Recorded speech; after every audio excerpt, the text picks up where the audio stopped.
Boa noite, graça e paz a todos. É de fato sempre uma alegria para mim, um privilégio. Faço questão. Cavo o espaço. Ligo e falo. Quase peço. Arrumo uma vaga aí para eu poder participar no domingo à noite. E isso é tão verdade que eu estava pensando em vir no domingo passado. Mas como disse o Daniel, já estava muito ocupado e muito bem ocupado no domingo passado. E eu terminei um devocional na vida de José, que deve sair daqui uns dias já, dependendo também da NET. Me devolver a correção que eu entreguei ontem.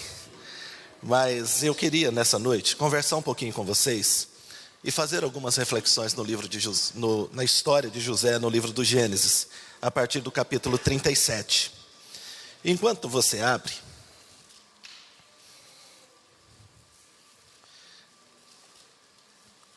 eu queria dar só um conselho que veio ao meu coração enquanto eu estava sentado ali.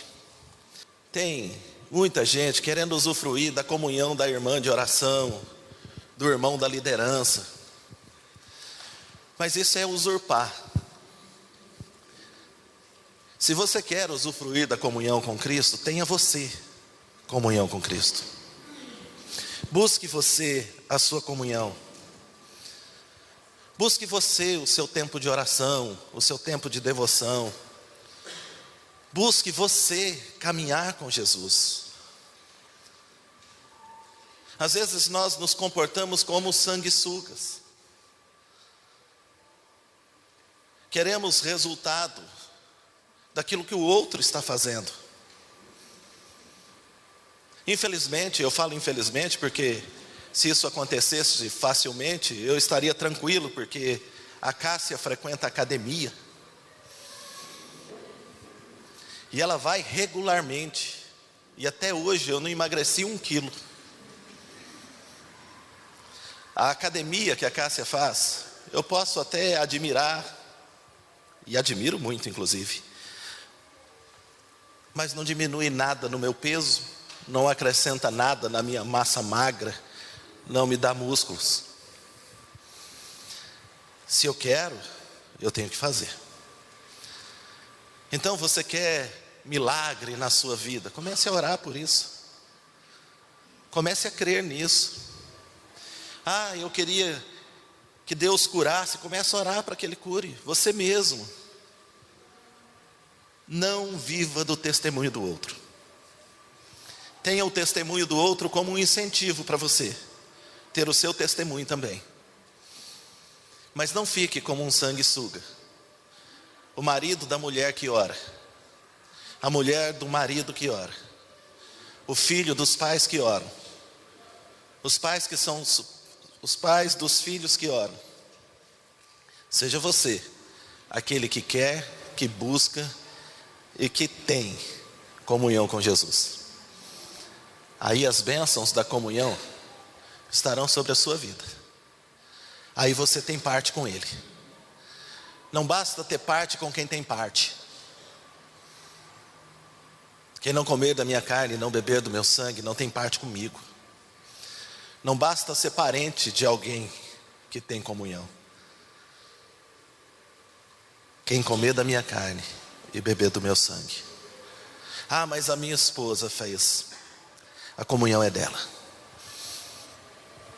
Tenha você comunhão com Jesus. Amém? Então agora nós vamos para o José, que também não tinha nada a ver com José isso, mas eu acho que foi o beijo que o Ricardo me deu. O beijo santo do Ricardo me fez pensar nisso tudo. Recebi um ósculo santo. Eu assistia, vocês sabem que eu fico assistindo pregação daqui, né? Eu sou meio membro mesmo. Eu vejo as aulas do Paulo. É Paulo? É Paulo.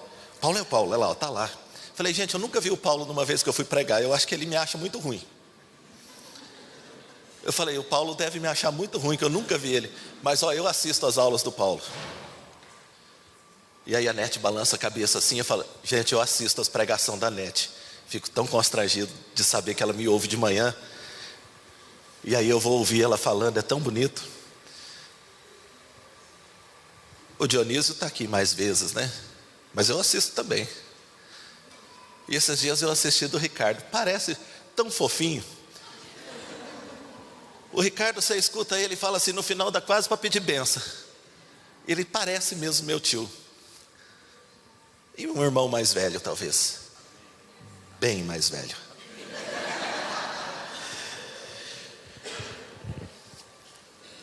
A história de Jacó é contada na história de José. Gênesis 37.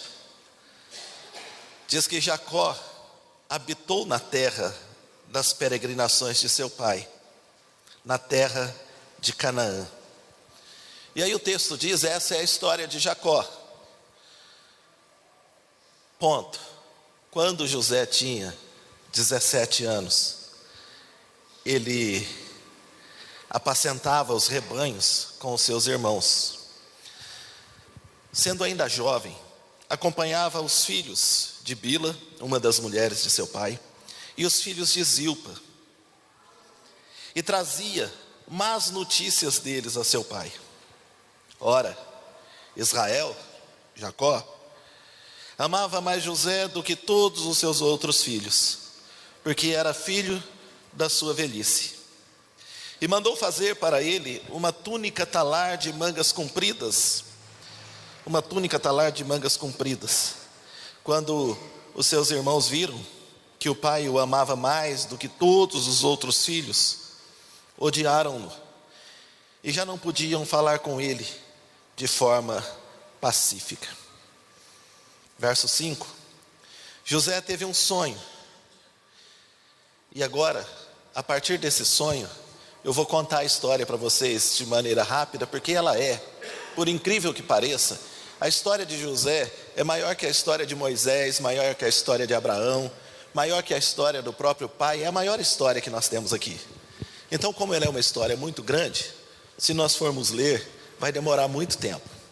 Então eu vou fazer um breve apanhado da história de José, para que a gente tenha algumas aplicações, tá bom? Esses tempos atrás, eu fui pregar num lugar e eu estava pregando sobre o Jonas. E eu cometi um ato falho de dizer, tem alguém aqui que não conhece a história do Jonas? Para que eu possa contar? Todo mundo conhecia, mas tinha um menininho. Eu acho que ele devia ter uns 4 anos, ele levantou a mão e falou, tio, eu não. Aí eu falei, gente, então espera aí que eu vou contar a história para esse menininho, depois eu prego. E aí eu fui para contar a história para o menininho, no meio do sermão, mas eu não vou perguntar hoje se tem alguém que não conhece a história de José. Tá bom? No meio você vai identificando. José é um menino mal criado. Mal criado. Mimado. O preferido do pai. E aí você pensa assim, não pode ser? É sim. Boa parte desse começo da história é fruto dessa predileção do pai por ele. O que a gente não presta muita atenção, você já viu que a gente não gosta de gente mal criado? Tinha um copo aqui, desculpa gente.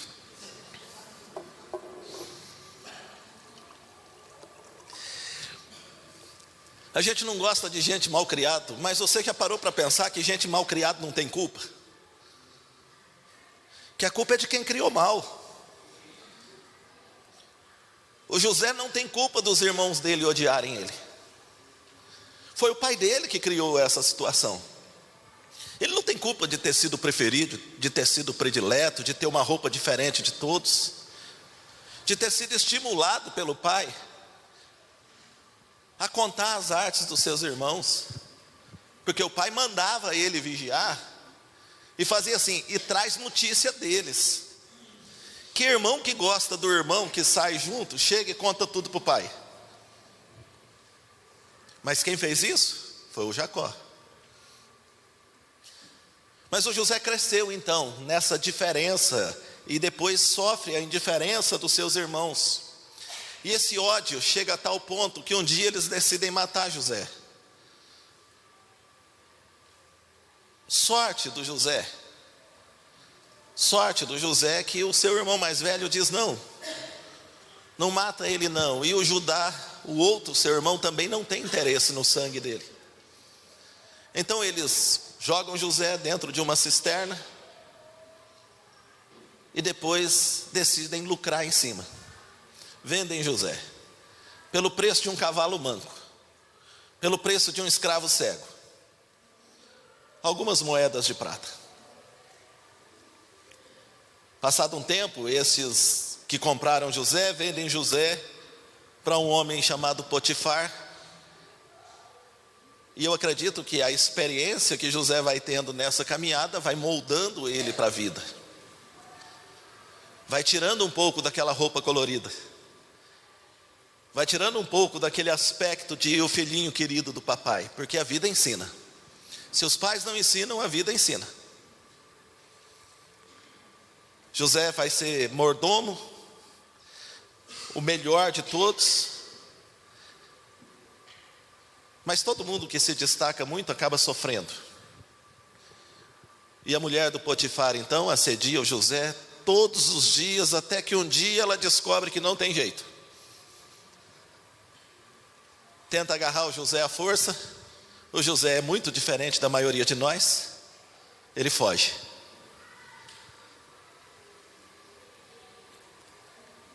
Ela acusa José de ter tentado abusar dela. E pela misericórdia de Deus, o Potifar, ao invés de mandar matá-lo, coloca ele na cadeia do palácio. Alguns anos na cadeia do palácio, José recebe uma promessa que não é cumprida pelo copeiro. Fica mais 2 anos lá, até que um dia Faraó sonha. O copeiro lembra de José, José revela o sonho de Faraó, Faraó promove o José, e o José vai ser governador do Egito. Vale observar que uma das primeiras coisas que o Faraó faz é vestir José de uma roupa nova. O que para mim, enquanto escrevia as reflexões, me chamou a atenção de José deixa da sua história, do filhinho do papai, da túnica colorida, e diferente de todos, José agora veste uma roupa de linho. José veste uma roupa de autoridade. Ele deixa a roupa de mimado e passa a vestir agora uma roupa de autoridade. E ele governa então. Governa de maneira excelente. E é esse governo de José, e por causa desse governo, seus irmãos, seus pais e nações ao redor do Egito não padecem de fome. José é naquele lugar a pessoa que trabalha para preservar a vida de muitos. Se você disser assim, mas como é que dá essa mudança na vida do José? Essa mudança na vida do José dá com a maturidade de ter filhos. É interessante que há uma mudança, há uma ruptura, quando José deixa de ser filho mimado e passa a ser pai. Ele dá significado ao nome dos seus filhos.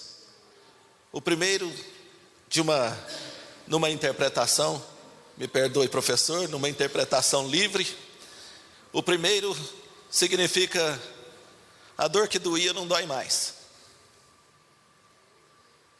Talvez eu deveria abrir um parêntese e dizer aqui, que dificilmente a vida da gente avança, se a gente continua sentindo a dor que doía lá atrás. Se a gente não consegue se desvencilhar das dores do passado, a gente continua vivendo o passado no presente. E ninguém avança vivendo o passado, porque o passado é para trás, não é para frente. Enquanto a gente não consegue se livrar das amarras, das marcas, das dores do passado, a gente não consegue avançar. Agora preste atenção numa coisa, José não sofreu de amnésia. Eu precisava esquecer. Não, você não precisa esquecer. Você não pode deixar doer mais. Esquecer o que aconteceu no passado é uma doença, é uma patologia, é um Alzheimer, é uma amnésia. Não, nós não esquecemos o que aconteceu. A gente lembra de cada pancada, a gente lembra de cada surra, a gente lembra de cada decepção, a gente lembra de cada sofrimento, a gente lembra de cada não. Mas a gente não sente mais a dor. A gente não remói mais isso, a gente não vive em função disso. Então, se você está preso no seu passado, é hora de você deixar de sentir essas dores. Não é você esquecer, não. É deixar de sentir essas dores. Então, o primeiro filho do José, o primeiro filho da sua maturidade, ele leva o nome de as dores do passado não doem mais. Deus curou isso na minha vida. Eu tenho irmãos que me traíram, mas isso não me dói mais. Eu tenho pessoas que me traíram no caminho, pessoas que mentiram para mim, pessoas que me enganaram, pessoas que esqueceram de mim. Mas isso não me prende mais, isso não me afeta mais. Eu não derramo mais uma lágrima por causa disso. Eu sofro as dores do presente. Eu trabalho olhando para frente. Mas eu não vivo mais preso a isso. Esse é o Manassés. Aí ele tem um outro filho. E no outro filho ele aponta mesmo para uma realidade presente. Já não tem nada a ver com o passado. Ele diz assim, ó, Deus me fez prosperar e eu estou prosperando na terra da minha aflição. Aquilo que era maldição virou bênção. Aquilo que era tristeza virou louvor. Aquilo que me amarrava agora me empurra. Deus me fez prosperar na terra da minha aflição. É assim que ele consegue perdoar os seus irmãos, é assim que ele acolhe o seu pai, é assim que ele dá uma boa vida aos seus irmãos e um bom final de vida ao seu pai. Porque ele não vive preso mais ao que aconteceu. Ele não senta numa cadeira e fica pensando, o dia que eu encontrar os meus irmãos, eles vão ver só. Ele não canta o cântico pentecostal e que muitos gostam. Ele não está preocupado em mostrar para as pessoas a vitória dele, para sentir o sabor de mel. O sabor da vingança, irmãos, ele pode até começar doce, mas ele é um doce veneno. Você pode até sentir um pequeno prazer temporário, mas ele é amargo para o resto da vida. Porque na vingança a gente se iguala ao outro. O José não se vinga. O José programa tudo, prepara tudo para mostrar para os seus irmãos, para mostrar para o seu pai que ele é um homem curado. Nós estamos precisando de uma geração curada, gente. Eu sei que há um movimento da sensibilização do homem. O homem precisa ser mais sensível. Não, o homem precisa ser mais curado. Homem mesmo. Homem que não está atrás de vingança. Quem anda atrás de vingança é covarde, não é homem. Homem de verdade toca a vida. Então que o Senhor nos cure. Se há alguém precisando ser curado aqui nessa noite, seja curado, meu irmão. Pastor, eu não estou conseguindo. Procura um profissional. Procura um psicólogo, um psiquiatra, né? Pode procurar até um pastor, mas procura primeiro um psicólogo, um psiquiatra, para chegar para a gente mais regulado. Alguns dias atrás, alguns anos atrás, um rapaz entrou na minha sala. Eu vim brincando aqui, que eu falei, gente, você quer matar eu? Fala para mim assim, pastor, eu preciso falar urgente. Me liga de manhã e fala assim, pastor, eu preciso falar urgente com o senhor. Tem jeito de o senhor me atender à tarde? Não tem. Não, ninguém que quer falar urgente comigo de manhã vai conversar comigo à tarde. Até à tarde eu já infartei. Fala logo, se é urgente. Ou então fala assim, ó, não é urgente não, dá para esperar até à tarde. Mas entrou um rapaz lá na minha sala, angustiado, desesperado, e eu vi que ele estava bem alterado mesmo. E eu sento e falo assim: quer chorar antes ou quer falar primeiro? Estratégia. Porque tem gente que depois que chora não quer mais nem falar. Você já resolveu o problema ali. Tem gente que só quer chorar. Quer chorar ou quer falar? Não, vou falar, então fala. Não, eu estou descontrolado e eu quebrei a televisão. E aí, ó, a mão enfaixada, dei um murro na parede. Pastor, não, eu precisava falar com o senhor. Eu falei: precisa não. Você não precisa falar comigo não. E ele olhou e falou: como assim? Eu falei: não, você precisa de um psiquiatra ou um psicólogo. Teu caso não é de pastor.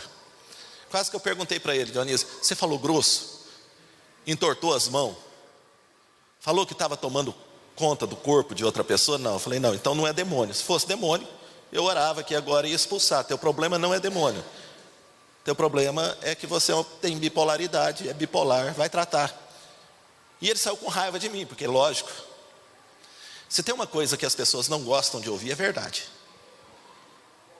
Ela incomoda. Eu falei: vai tratar e depois a gente conversa.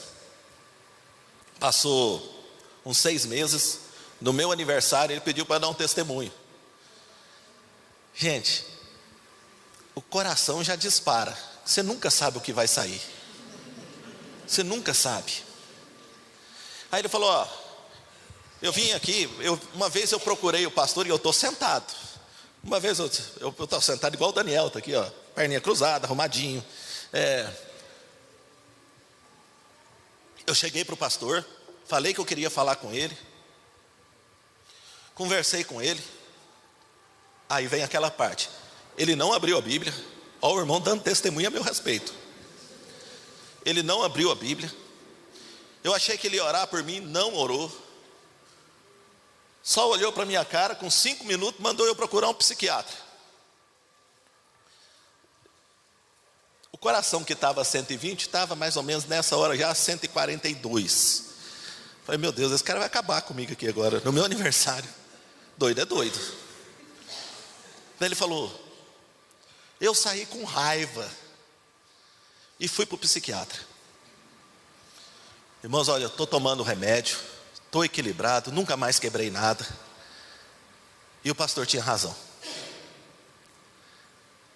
Irmãos, tem muita gente precisando de tratamento, querendo conselho.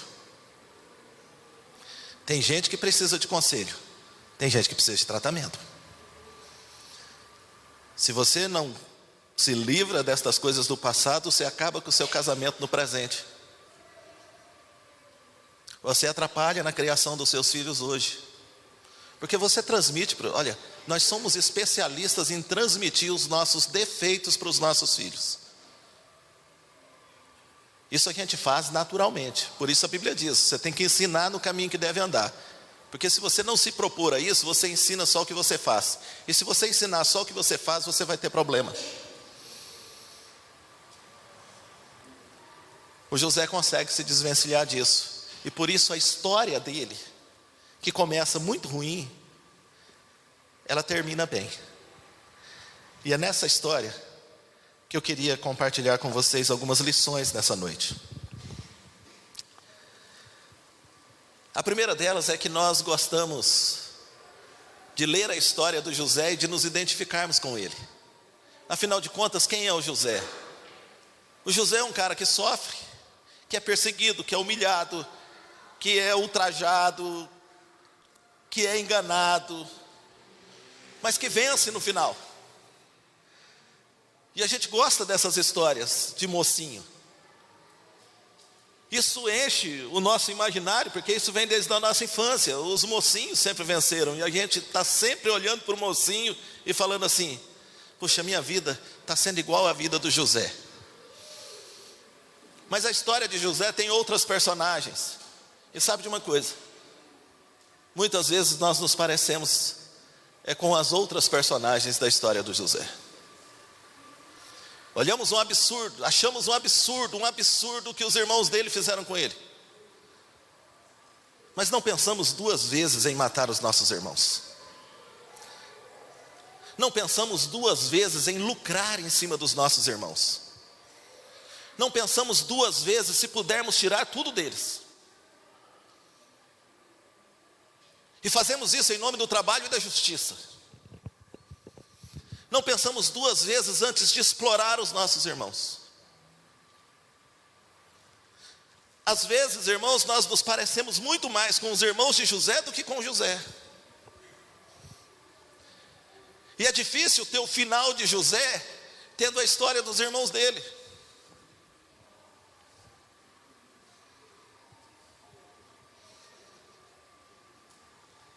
Outras vezes nós nos parecemos com Potifar. Potifar acredita na primeira notícia que dão para eles, sem investigar o fato. Quantas vezes nós julgamos pessoas, gente próxima a nós, porque alguém deu uma notícia para a gente? Quantas vezes nós lidamos com pessoas sem conhecer a história, a verdade por trás daquilo? Eu ajudo na direção de um centro de recuperação de mulheres, que não pode ser mais chamado de centro de recuperação, é uma comunidade terapêutica. E eu ajudo, eu pouco vou lá, ajudamos financeiramente, e eu dou um apoio e participo das formaturas. E na formatura, a mulher que está interna, em tratamento lá, depois de 7 meses, ela vai contar a história dela. E gente, eu saio de lá profundamente constrangido, com as histórias de abuso dentro de casa, de violência, de abandono, de exclusão, de rejeição. Sabe qual é uma das histórias mais comuns que nós temos lá? Ela é assim, é um clássico, tá?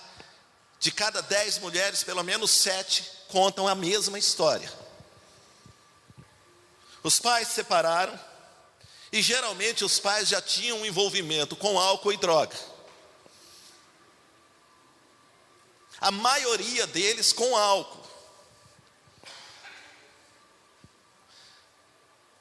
Eles separam, a menina de 9, 10 anos, 8 anos, na disputa para ver quem não fica, porque aí não é uma disputa de ver quem fica com o filho, é de quem não fica, sobra para a mãe, porque o pai desaparece.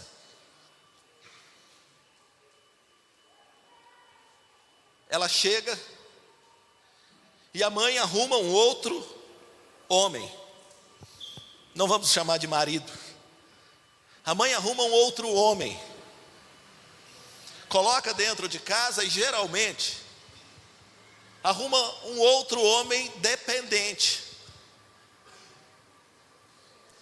Aí nós temos uma mãe envolvida com álcool ou droga, que arruma agora ou um traficante ou alguém que vai ficar com ela. A filha está crescendo, está com 10, 11 anos, o corpo formando. Esse cara abusa da menina, e a menina vai e conta para a mãe. E a mãe, com os ciúmes da menina, manda a menina embora para a casa de uma tia, de uma avó, de um parente, ou põe na rua mesmo, para não perder o seu marido, o seu homem.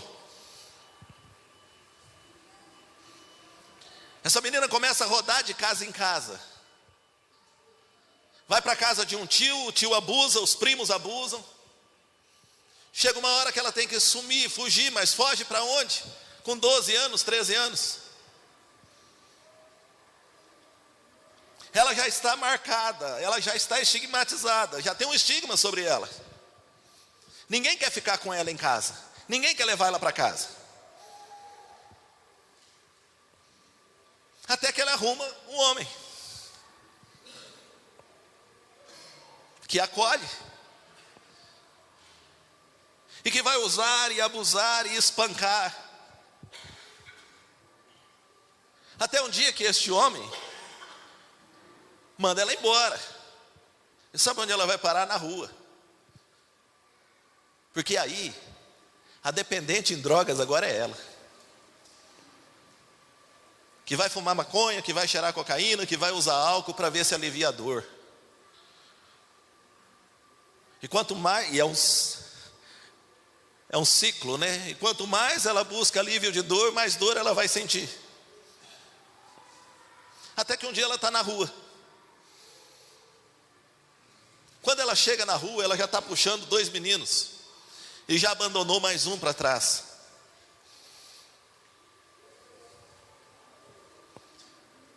Essa mulher agora não tem recurso nenhum mais. Sabe quem aparece nessas histórias? Um filho que cresceu em alguma casa e que lembrou da mãe e que vai atrás da gente para ver se consegue internar a mãe dele. Ou uma mãe que sempre acompanhou de perto, mas nunca conseguiu se curar. Ou um pastor, ou uma irmã da igreja, que teve coragem de chegar perto dessa mulher na rua. Mas sabe o que a maioria de nós fazemos? E com o perdão da força de expressão, a gente olha para essas mulheres na rua e fala que é vagabunda. A gente olha para essas mulheres na rua e fala que é à toa. A gente olha para essas mulheres na rua e fala que ao invés delas estarem cuidando dos filhos dela, elas estão se drogando. E que isso é um ato voluntário. Irmãos, ato voluntário. Não existe ato voluntário no vício. Você tem dificuldade com o seu pecado. Você não consegue se livrar do seu pecado. Mas julga o ato voluntário daquela mulher. Quantas vezes nós fazemos isso? Quantas vezes nós julgamos as pessoas sem conhecer a história delas? E sabe o que nós queremos para essas pessoas? Prisão e morte. Quantas pessoas na pandemia falaram: olha, esse povo ruim não morre. Só morre os bons, os que moram em casa boa. Esse pessoal da rua não morre, né? Quantos irmãos crentes falam isso? Quantos irmãos crentes, pelo menos que se autodenominam crentes, falam assim: devia morrer esses bandidos tudo, devia cair uma bomba no presídio. Até você ter um filho lá. Na realidade, alguns de nós temos sorte de não estarmos lá. Tem muitos irmãos na igreja que não estão presos porque nunca descobriram. E julgam com ousadia a vida dos outros. Tem muitos prostitutos dentro da igreja falando mal das prostitutas. E tem muitas prostitutas dentro da igreja recriminando as prostitutas de fora. Às vezes nós nos comportamos desse jeito. Ah, fulano é isso, e a gente decide que é isso e conta para todo mundo que é isso. O Potifar era assim. E olha que o José tinha dado muito lucro para ele, mas essa mulher falou, está falado. Quantas vezes nós somos estas pessoas? Então, a história do José é muito bonita. E nós podemos até copiá-lo em muitos aspectos. Mas precisamos avaliar se não estamos parecidos com os parentes deles. Com os irmãos, com o pai. Quantos pais nós encontramos que tratam com diferença mesmo seus filhos? Exigem mais de um do que de outro, cobram mais de um do que de outro, ou tentam consertar os seus traumas nos seus filhos. Pais adoecidos que adoecem seus filhos. Pais violentos que criam filhos violentos.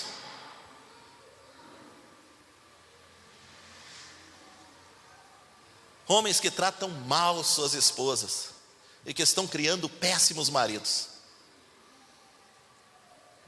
Gente que está criando filho para ser rico, mas não está criando filho para ser homem, está criando a filha para ser uma profissional, mas não está criando a filha para ser uma mulher de Deus.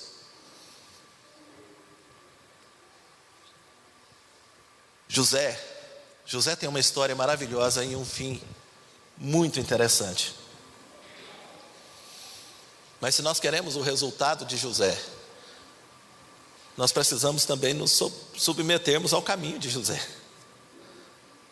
E sabe qual é o caminho de José? É um caminho de retidão. José não sofre variação, gente.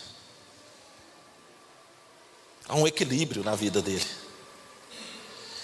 Se você olhar para a história, o José de dentro da cisterna é o José de dentro da cadeia. O José que está comendo bem na casa do Potifar é o mesmo José que está comendo marmita na cadeia. Ele não vive de fase. Ele se submete às coisas que estão acontecendo, porque ele entende que Deus tem alguma coisa a ver com aquilo. Ele não tem uma revelação completa do que está acontecendo.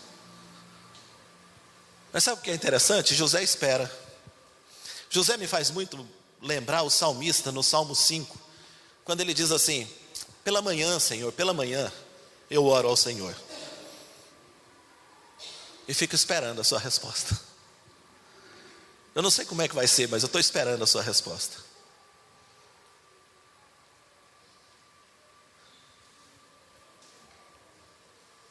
A gente precisa entender as coisas de Deus.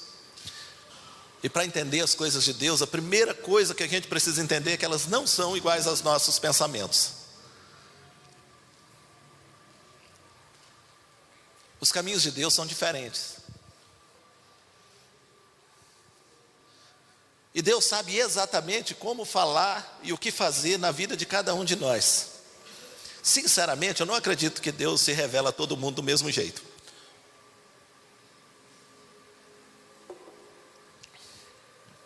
Porque a gente não entende igual as coisas. Alguns de nós somos muito parecidos com criança teimosa. Eu não sei se eu disse isso aqui, mas criança teimosa tem 3 ouvidos.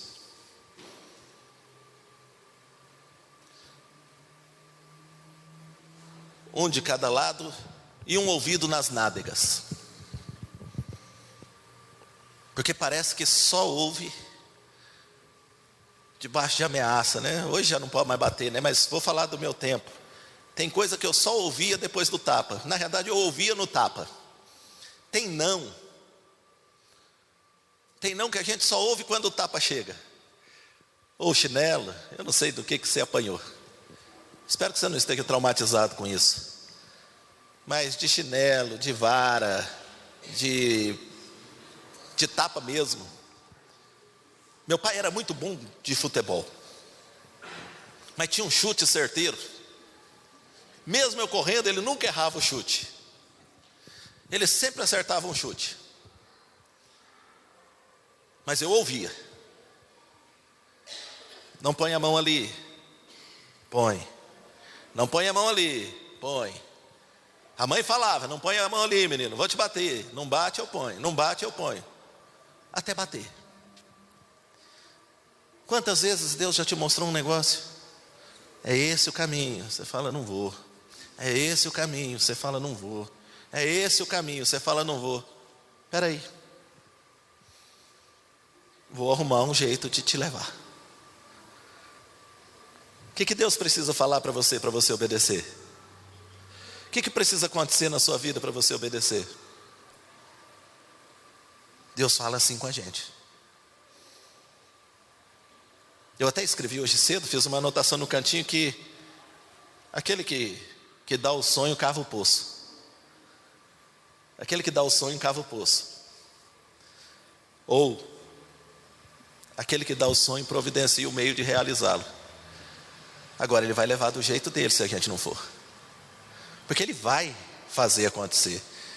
Os sonhos dele não são frustrados. Não podem ser frustrados. Deus deu um sonho para o José. Os irmãos dele dizem assim: vamos matar o sonhador. Deus fala: não, eu tenho um poço preparado para ele. Uma liçãozinha. Tem muita gente no poço achando que foi o diabo que colocou. Irmãos, o diabo não quer te colocar em poço nenhum. numa pegada mais motivacional, mais coaching, mais conferencista pentecostal, eu diria que o diabo não quer te jogar num poço, porque o poço só tem saída para cima, né? O poço te obriga a olhar para cima, então o diabo não vai te colocar nessa situação. Mas Deus não hesita em momento nenhum te lançar dentro de um poço.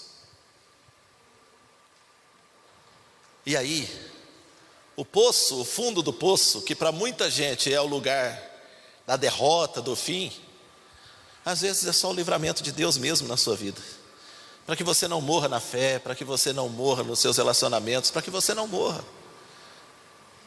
O poço era o lugar mais seguro para o José estar. E às vezes o fundo do poço que você está experimentando hoje é o lugar mais seguro que Deus encontrou para te colocar. Então, do fundo do seu poço, dê glória a Deus, glorifique ao Senhor do fundo do teu poço. É providência de Deus na sua vida. Ah, pastor, mas eu fiz tudo certo, eu fiz tudo direitinho, e olha onde eu vim parar, olha a minha situação, estou quebrado, estou preso, estou não sei o quê. A cadeia para José é pura graça de Deus. A pena para um homem que tentasse abusar de uma mulher casada num país estranho é morte.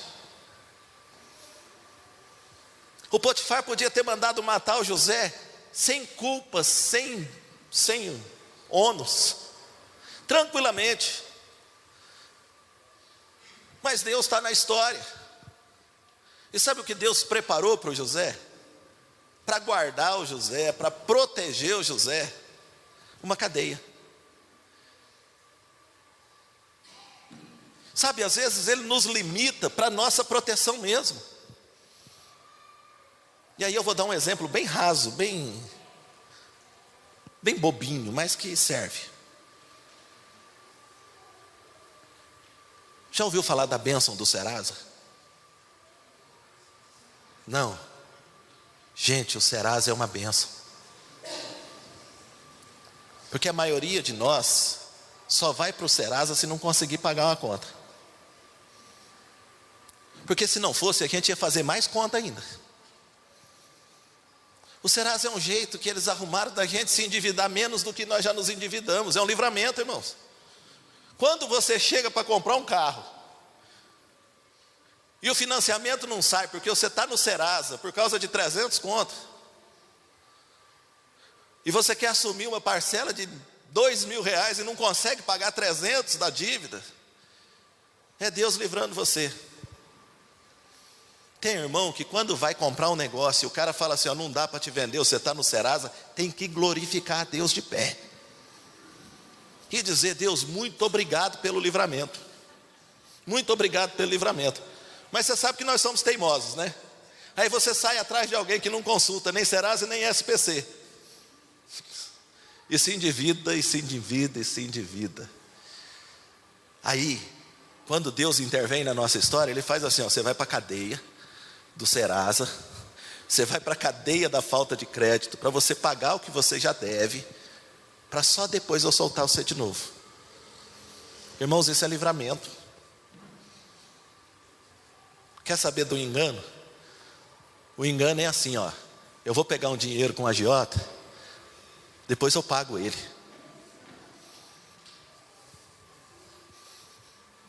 Você não vai ficar mais rico com isso não. Você vai sofrer. Você pode até pagar, porque todo mundo tem medo de agiota. E graças a Deus, senão eles já tinham quebrado tudo. Eu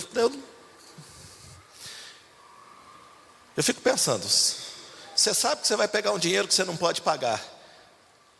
Por que pega? Foge disso, tá, gente? Se é o teu caso aqui hoje, foge disso. Foge de juro alto, foge de comprar as coisas que você está endividado já.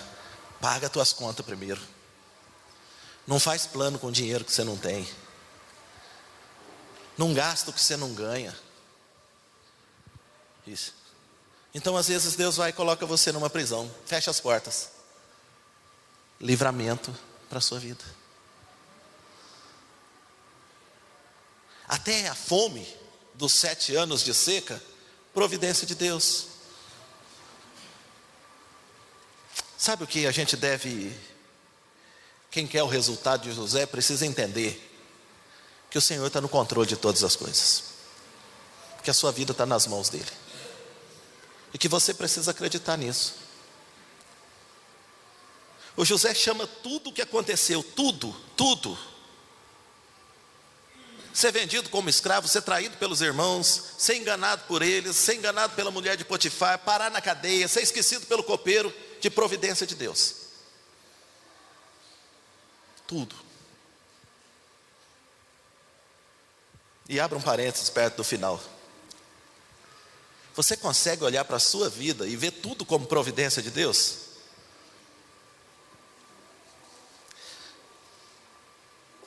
Preguei alguma coisa sobre isso esses tempos atrás, e uma irmã que mataram o filho dela.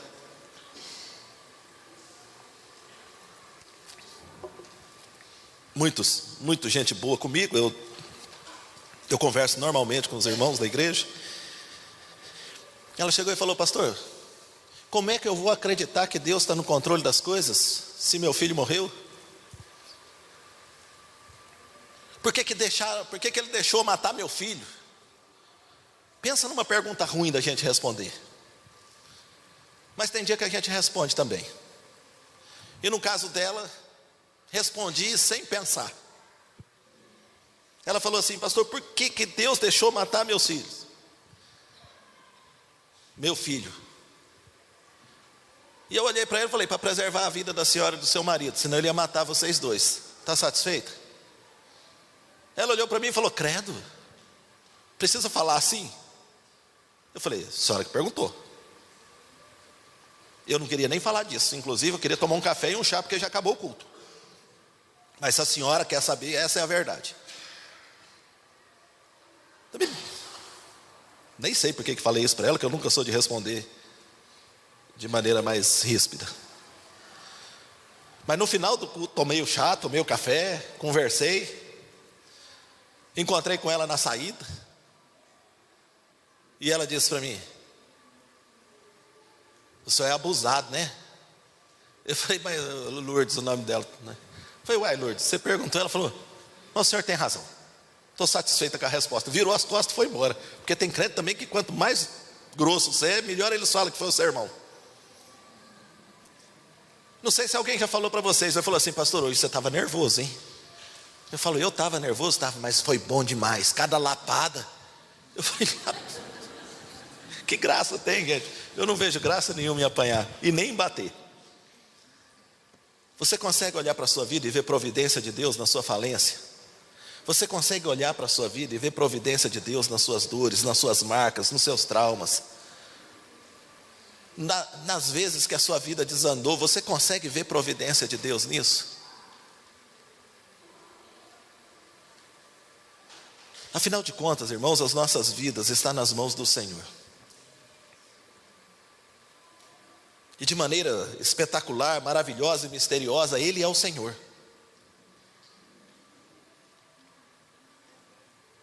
Então eu preciso começar a olhar para a minha vida e dizer: olha, foi Deus quem me preservou até agora.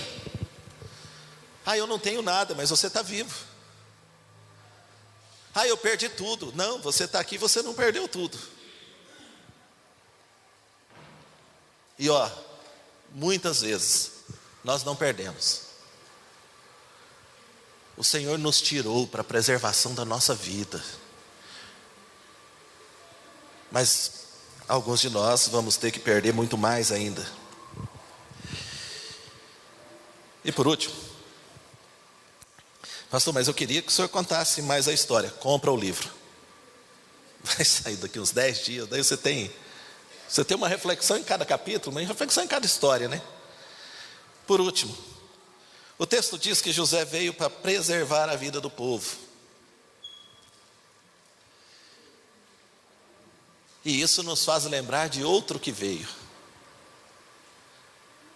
Jesus veio para buscar e salvar o perdido.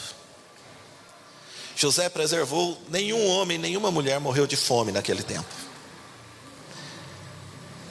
Eu e você não precisamos morrer perdidos também. sem termos experimentado da presença de Jesus. Ele veio para todos nós. Ele veio garantindo para nós que nós não estaríamos isentos de sofrimento, mas que poderíamos ter bom ânimo em todo sofrimento. Ele não garantiu para nós uma vida tranquila, mas Ele garantiu para nós uma eternidade, a vida eterna com Ele.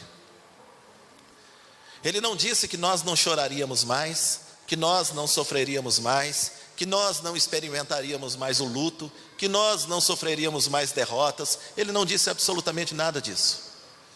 Continuaremos experimentando derrotas, continuaremos vivenciando e sofrendo luto, continuaremos chorando as nossas tristezas, continuaremos errando e acertando. As aflições continuam, o mal de cada dia continua, mas Ele veio nos dar a esperança da vida eterna com Ele, a esperança daquele dia, que embora muitos procurem onde é, não sabemos, conjecturamos, mas naquele dia onde não haverá mais dor, nem tristeza, nem morte, nem luto, em que Ele enxugará dos nossos olhos toda lágrima, onde essa primeira história não existirá mais. É nessa esperança que nós vivemos, porque foi essa esperança que Ele veio nos trazer. As boas novas de grande alegria que Ele trouxe, é que aquele que estava condenado, não precisa mais viver condenado. Aquele que estava sem esperança, não precisa mais viver desesperado. Aquele que andava em trevas, não precisa mais andar em trevas. A luz veio ao mundo, o Verbo se fez carne e habitou entre nós. Ele veio nos trazer a esperança de que, por pior que seja o nosso pecado, ou por maior que seja o nosso pecado, o sangue dele é poderoso para nos purificar de todo o pecado. Ele veio para nos alimentar com o ânimo de saber que nenhuma condenação há para aqueles que estão em Cristo Jesus. Que o véu que nos separava já não separa mais. Que nós não precisamos de gurus, que nós não precisamos de iluminados. Que nós temos livre acesso ao Pai. Que você fala com Deus e Ele responde para você. Ele não manda recado. Ele veio nos alimentar com a esperança. E eu e você muitas vezes estamos desprezando isso, deixando de usufruir dessa bênção, daquele que veio para nos dar vida. Escuta, as pessoas, quando descobriam que José tinha armazenado alimento suficiente para o Egito e para todas as regiões da do redor, né? Do redor. Tenta falar aí circunvizinhança aí para você ver. Trava. Todo mundo. E o que fazia o povo que descobria que tinha alimento no Egito? Ia até o Egito, atrás de alimento. E por que eu e você não vamos até Jesus então? Por que nós resistimos? É óbvio que muitos vão dizer, não, mas é que Ele vem atrás da gente, é que Ele faz tudo. É verdade, o problema é que Ele está fazendo tudo e nós não estamos vendo nada. E se não vemos nada, irmãos, perdemos a grande oportunidade de vivermos na presença dEle, usufruirmos da presença dEle, nos alegrarmos na presença dEle, termos uma vida de gratidão. Meu Deus do céu, que povo murmurador esse povo de Deus, que povo que reclama de tudo, nada está bom, nada está bom.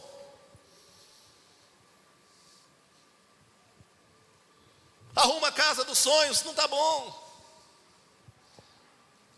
Arruma uma boa esposa, um bom marido, não está bom, está sempre querendo alguma coisa, uma inquietação. Boa parte dessa inquietação, irmãos, é que você não consegue parar para perceber a presença de Deus. Você não consegue se satisfazer com Ele. Você satisfaz em lugar, você satisfaz em coisas, você satisfaz em compra, você satisfaz em lucro, você se satisfaz em sucesso, se satisfaz em aplauso, mas não consegue ter prazer na presença de Jesus, de saber que mesmo sendo você quem você é, Ele escolheu estar com você. Ele sabe o seu nome, Ele sabe quem você é, e Ele ama você. Aquele povo foi atrás da comida no Egito. Que você não deixe de buscar Jesus em momento nenhum, porque quem busca, encontra. Quem pede, recebe. Quem bate, a porta abre. Porque você não precisa buscá-lo longe de você. Ele já nos encontrou e está conosco. Nosso grande desafio é encontrá-lo conosco. Irmãos, o nosso grande desafio não é orar para Deus se aproximar da gente. O grande desafio que nós temos é orar para a gente perceber que Ele já está. E como eu disse aqueles dias, respeito demais os irmãos da escatologia, respeito demais os irmãos que estão aí na expectativa da volta de Jesus. Mas experimenta viver com Ele, porque Ele já está. Não adianta só se preparar para o Jesus que vem. Experimente aquele que já está na sua casa, que já está no seu trabalho, que já está com você, onde você vai. Experimenta Ele. Experimenta a segurança que Ele traz na tempestade. Vá atrás de Jesus. Ele tem comida boa para nós. Ele tem água que mata a nossa sede. Não deixe de buscar a Jesus. Você. Não pede para ninguém buscar por você, não. Não deixa ninguém buscar por você, não. Não se torne dependente de ninguém nessa busca. Você, busca você. O que Deus quer falar com você, Ele vai falar com você. Porque é quem tem ouvidos, ouça. Por isso, ouça Ele falando com você. E viva tudo aquilo que Ele te revelar. Amém? Lembro de participar de uma missa, não lembro se é do 7º dia, ou de alguma coisa, porque era só nessa situação que a mãe levava a gente na igreja. Mas eu lembro de, num determinado momento, o padre falar: Ele está no meio de nós. E aí a boa parte de vocês talvez saibam que responde coração ao alto, alguma coisa desse tipo, eu não sei mesmo. Mas eu sei que é mais ou menos assim. Mas deixa eu falar uma coisa para você. É verdade que Ele está no meio de nós, mas é verdade também que Ele está em nós. Viva na presença e com um Cristo presente. José salvou uma geração. Jesus veio para salvar o mundo. Eu e você. Amém? Permita-se estar com Ele. Permita-se estar com Ele. No silêncio da manhã, na corrida no meio do mato, porque o Daniel me falou que Deus fala com ele no meio do mato. Deus usa a voz da onça, dos passarinhos, mas Ele fala do jeito que você se propõe a ouvir, gente. Vou terminar o sermão com isso. Um desafio para você: se proponha a ouvir Deus. Busque-o na palavra e na oração. Em outubro, tem uma vaguinha aqui em outubro? Tem. Em outubro eu venho de novo. E eu pergunto para você: eu tenho absoluta certeza que Deus vai ter falado alguma coisa, porque Ele fala. Nós é que ocupados com muitas vozes, juntando tesouro, arrumando dinheiro para deixar filho encrencado, brigando com outro, juntando tesouro para genro gastar. Às vezes a gente não tem tempo para ouvir Jesus. Ou então você está tão desesperado porque não tem tesouro nenhum, que não vai deixar nada para ninguém, está tão angustiado com isso que também não tem tempo de ouvir Jesus falando. Porque é assim, ó, o pobre desesperado para arrumar dinheiro não consegue ouvir Jesus falando. O rico demais ocupado com o tanto de dinheiro que tem também não consegue ouvir Jesus falando. Então, para um pouquinho, respira. Escute um pouco Jesus. Tá bom? Mas com a mesma força que você escuta as notícias e vê as notícias de política, que você vê essas coisas tudo aí, que você se apega nisso, não sei o quê, tenta ouvir a voz de Jesus. Ele fala. Amém? Então é isso. Você já sabe onde tem comida, você já sabe onde tem água. E até isso não é problema nem de nenhum dos líderes aqui da igreja. É responsabilidade sua. Ah, mas o Paulo não me levou. Ah, mas o Dionísio podia ter me arrastado. Ah, mas a Nete ficou cuidando do Eliseu. Se você já sabe onde está, irmãos, vai você atrás. Essa lição eu aprendi com a Cássia, minha querida esposa, que eu nem apresentei no começo. Eu não apresento muito, porque se eu peço para ela ficar em pé ali, o pessoal que está lá não vê. Aí por isso eu evito um pouco essa apresentação. Mas ela está ali no cantinho, uma menina bem bonitinha. Se você vê uma menina bem bonitinha, estranha a igreja aqui, é a minha mulher. Eu aprendi com ela. Que eu pergunto para ela, falo, onde é que está, não sei o que. Ela fala, você sabe onde está? Eu falo, mas não está lá. Está sim, pode ir lá e procurar. Aí eu falo, mas eu não achei. Ela falou, está aí, se você procurar você acha. Eu não vou sair daqui para te mostrar onde está. Mas lógico que ela fala delicadamente comigo. Entendeu? Eu falo, também nem quero mais. E aí eu deixo de usufruir daquilo que é bom. Você já sabe onde está. Não adianta ficar perguntando, você já sabe onde está. Jesus está lá no secreto do seu quarto. A hora que você abre a sua Bíblia, a hora que você curva o seu coração em oração, você sabe onde está. Deixa de lado toda preguiça, todo comodismo, toda dependência e fale com Ele, tá bom? Viu, Daniel? Não é a Aline, Deus fala com ela, vai ter que falar com você. Não vale. Falei para ele que eu ia ficar falando o nome dele, Dionísio, porque ele falou assim, ó, o pastor que foi no domingo passado prega 15 vezes mais que você. Você está lascado lá. O pessoal nem vai querer te ouvir mais. Eu falei, Daniel, eu vou lembrar disso na hora que eu for pregar, viu? Eu falei que ia ser no começo. Ele falou assim, se você falar no começo eu vou embora. Falei, preguei tudo, falo no final que agora já está na hora de ir embora mesmo. Fiquem em pé, irmãos, por favor. Ó, pessoal da edição, depois vocês tiram tudo isso, deixa um sermão bonitinho, viu? E esses meninos são bons, viu, Dionísio? Ó, eu venho aqui prego, quando eu vou assistir o que eu preguei, eu falo, nossa, eu falei tudo isso? Não, eles foram ajeitando lá. Eles vão cortando as frases, colocando no lugar certo. Eu quero orar com você. E presta atenção nisso.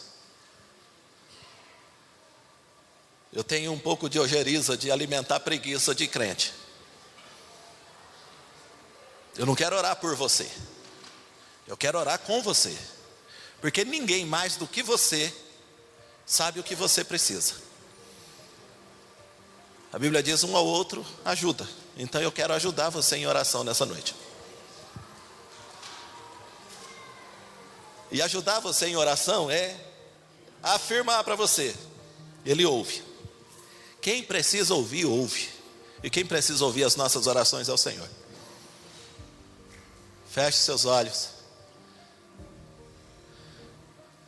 Se você tem vivido na dependência da comunhão dos outros, é hora de você ter comunhão com Deus. É hora de você se render a Ele. É hora de você curvar o seu coração a Ele. É hora de você abrir os seus ouvidos para Ele. É hora de você buscá-lo com toda a sua força. Você já sabe onde está. Você já sabe onde está a salvação. Você já sabe onde está o socorro. Você já sabe onde está o consolo. Você já sabe onde está a esperança. Você já sabe. Busque isso. Busque como quem crê. Não busque como quem fala aleatoriamente ao tempo, ao cosmo, ao acaso. Não, você vai falar com Deus. Ele é uma pessoa, Ele não é uma energia. Você pode falar com Ele. E Ele responde. Pai querido, nesta noite, louvado seja o Teu nome, que nos convida mais uma vez à comunhão com o Senhor. Louvado seja o Teu nome, que nos desperta mais uma vez, que nos chacoalha mais uma vez, para percebermos que o nosso socorro não está no monte, na montanha. O nosso socorro vem do Criador dos céus e da terra, e o Criador dos céus e da terra escolheu tabernacular em nós, escolheu habitar em nós, e nós precisamos perceber isso, e nós precisamos desejar, experimentarmos mais dessa presença, para vivermos de forma digna do Teu Evangelho. As pessoas nos ouvirão, mas as pessoas precisam ver também o Senhor em nós. Não basta ouvir o que entendemos da Tua palavra, as pessoas precisam ver o Senhor nas nossas vidas. Na forma como reagimos às dificuldades, na forma como falamos com o outro, na forma como tratamos o pobre, o oprimido, na forma como tratamos a viúva, os adoecidos, na forma como tratamos a nossa família, na forma, ó Deus, em que vivemos, daquilo que falamos. As pessoas precisam ver em nós o Senhor, porque o Senhor habita em nós. Ajuda-nos, ó Deus, ajuda-nos nessa busca, porque a Tua palavra nos ensina: buscar-me-eis e me achareis, quando me buscardes de todo o vosso coração, serei achado de vós, diz o Senhor. E nós queremos, meu Deus, nós queremos ter a convicção de que o Senhor está no barco da nossa vida em meio à tempestade, mas está também conosco na nossa bonança e na nossa alegria. O Senhor está. Louvamos ao Senhor pela história, pela narrativa que o Senhor preservou para nós na Tua palavra da vida de José. Que não sejamos parecidos com seus irmãos, que não sejamos parecidos com seu pai, que não sejamos parecidos com seus donos, mas que possamos olhar para a nossa história, identificarmos o Senhor em cada momento da nossa história. Permitimos que o Senhor nos cure, que as dores do passado não doam no presente, que possamos ver os poços, as prisões, as dificuldades, as lutas da vida como providência do Senhor na direção da nossa história. Que o Senhor nos ajude a não tributarmos, a não darmos ao diabo ações que são ações do Senhor nas nossas vidas. O Senhor sopra o vento, o Senhor manda a tempestade, o Senhor envia os gafanhotos, as pragas foram enviadas pelo Senhor. Mas em todos estes momentos, aqueles que estão nas Tuas mãos, aqueles que estão em comunhão contigo, não se desesperam, não morrem por antecipação, vivem na fé, na esperança de que o Senhor tudo pode e que nenhum dos Teus planos podem ser frustrados. Que o Senhor nos dê sonhos, que aquilo que, ó Deus, tem acontecido para atrapalhar o entendimento de que é o Senhor quem tem nos guiado no caminho, que o Senhor nos livre disso, para a glória do Teu nome mesmo. Que o Senhor abençoe cada casa, cada família, que não haja a dependência de um ou de outro, mas que toda a nossa casa sirva ao Senhor. Como disse Josué, eu e a minha casa já recebemos do Senhor. Eu e a minha casa já fomos abençoados pelo Senhor. Eu e a minha casa temos a presença do Senhor. Eu e a minha casa adoramos o Senhor. Mas agora, eu e a minha casa queremos servir ao Senhor. Que tenhamos serviço de adoração. Que sejamos adoradores verdadeiros, em espírito e em verdade. Que o Senhor nos abençoe nessa noite. Que o Senhor nos abençoe nesta nova semana. Que em tudo o Senhor continue nos dando a oportunidade de experimentarmos da tua graça. Em nome de Jesus. Amém.